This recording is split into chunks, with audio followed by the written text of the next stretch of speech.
Blur is a game that came out swinging, choosing to opt into using fully licensed vehicles for the first game, and I know I say first game as if they're multiple, but I will get back to that later. Blur is a game that I played, owned and finished, and after finishing the game, I didn't really feel anything, to be honest. The game lacked character and personality. The other thing is Blur was released in 2010, which was a really big year for gaming, with such big titles releasing that year as Need for Speed Hot Pursuit, Mass Effect 2, Red Dead Redemption, God of War 3, Halo Reach, Call of Duty Black Ops, and Assassin's Creed Brotherhood, just to name a few. So Blur really had a lot of competition, but I would say its biggest competition was probably Split Second. And the ironic thing is that they released in the same month and the same year. Blur was made by the same people who made Project Gotham Racing, so they were no stranger to making racing games. The only difference is that with Blur, it was published by Activision, and for Activision, they were not pleased with how Blur performed, or should I say underperformed, because they cancelled a possible Blur sequel that was already in development, and by the looks of the leaked videos of Blur 2, they had made a lot of progress with Blur 2. The sad part is that Activision shut down Bizarre Creations and pretty much ended the soon-to-be series and possible franchise. The interesting thing about Blur is how much cancelled content has been revealed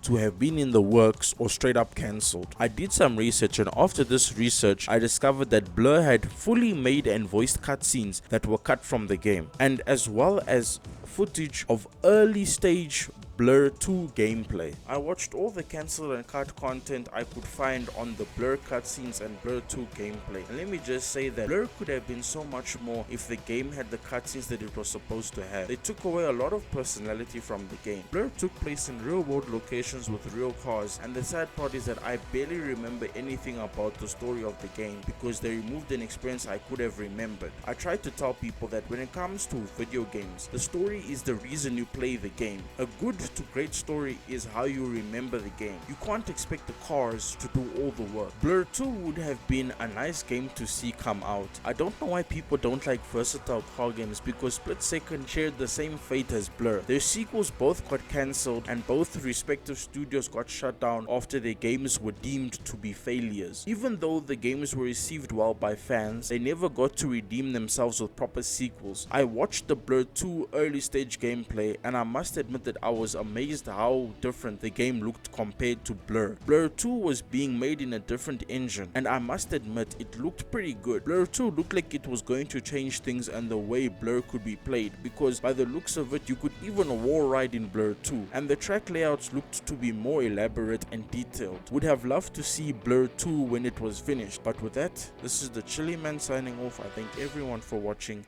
Peace out.